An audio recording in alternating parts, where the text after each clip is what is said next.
All right, sports fans, how's everybody out there doing? William Martin coming at you one more time here on YouTube with another edition of the 300 Pounds of Sports Knowledge Podcast.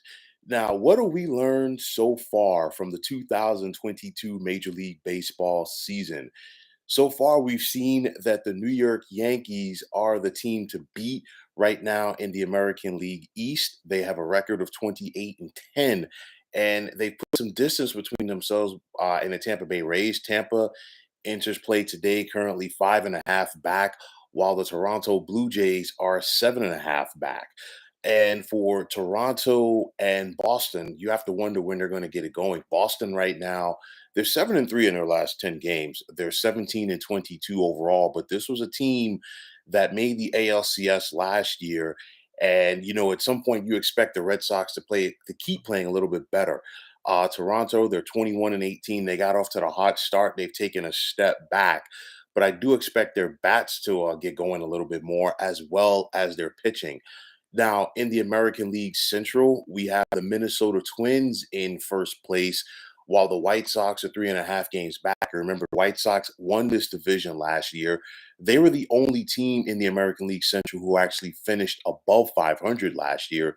And, we're seeing the Twins made some tweaks to their lineup or their roster throughout the offseason, most notably signing Carlos Correa away from the Houston Astros and trading Josh Donaldson. And now the Twins have the White Sox looking up to them. But at some point, I do expect the White Sox to get it going here in this season.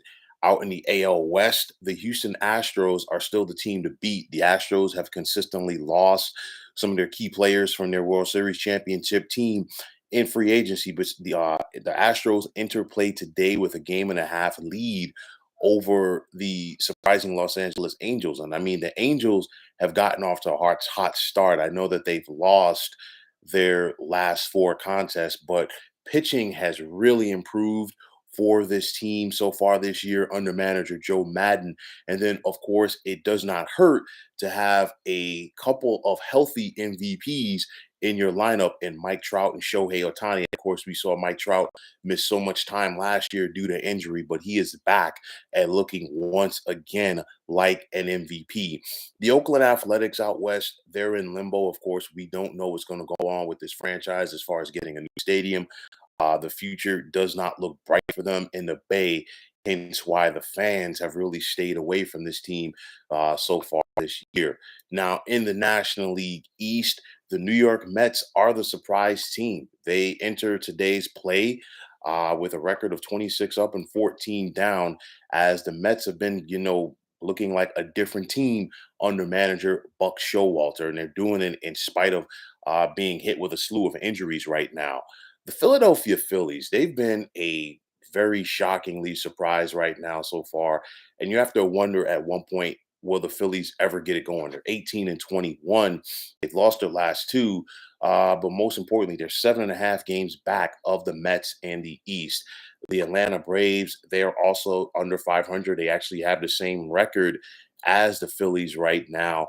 And at some point, you do expect the Braves to get it going. I mean, you look at it, the Braves started slow last year. They picked it up in the second half of the season.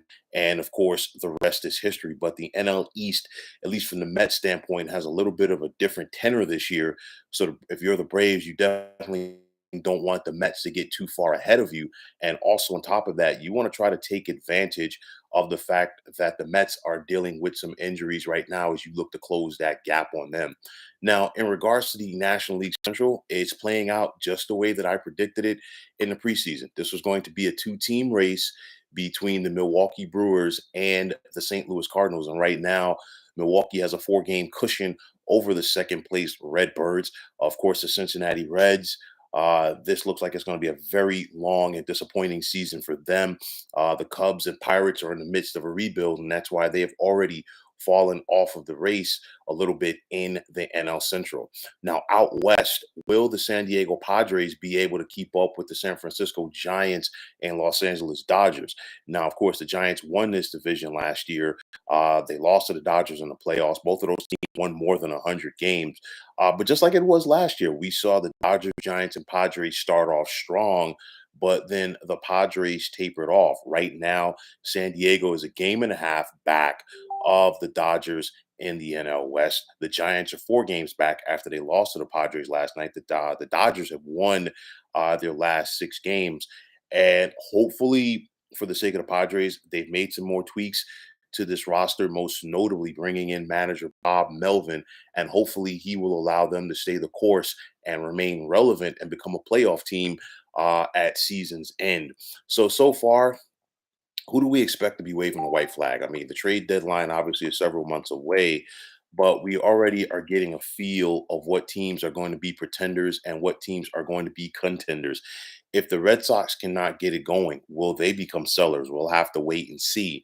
You look at the Kansas City Royals, some people expected a little bit more from the Royals so far this season. They haven't produced. How about the Seattle Mariners? The Mariners are still expected to contend for the AL West title, but right now, with a record of 7-23, they are 8 games back in the West of the Houston Astros. So these are things you have to keep an eye on.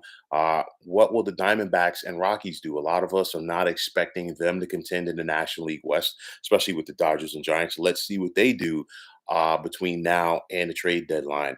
What can we expect between now and the All-Star break in July? Like I talked about it the other day. I want to see if the Mets are going to be able to stay afloat with all of these injuries, and will they be able to maintain uh, their position as a first place team in the NL East. That's going to be important right there. We know that the Dodgers, they're going to always be players as far as making moves. So that's to be expected. What will the Giants and Padres do to try to keep up with them? We'll have to wait and see. The Jays lineup. At some point, Toronto's really going to turn it loose. And once they get going, it's going to be interesting to see if they're going to be able to close the gap on the Yankees. And at this point, speaking of the Yankees, I expect the Yankees to be all in as far as being buyers, because with a start like this, if you're the Yankees, and I know that there's still plenty of baseball left to go, you definitely are expected to make a deep run into the month of October. So it's going to be interesting to see how things play out. But so far, it's been an exciting uh, first portion of the MLB season. The weather is starting to get warmer.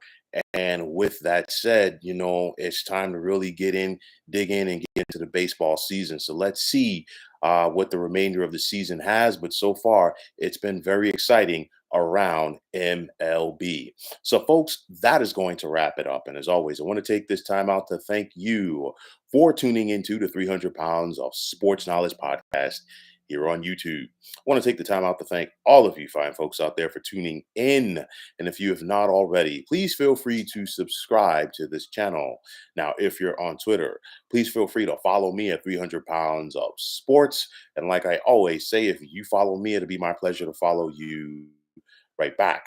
There's also the sports discussion group on Facebook at the Sports Depot 365. You can check it out. Drop a line and be a part of one of the better sports debating sites going on social media. So once again, fine folks, my name is William Martin. I'm signing off, saying take care and have yourselves a wonderful day.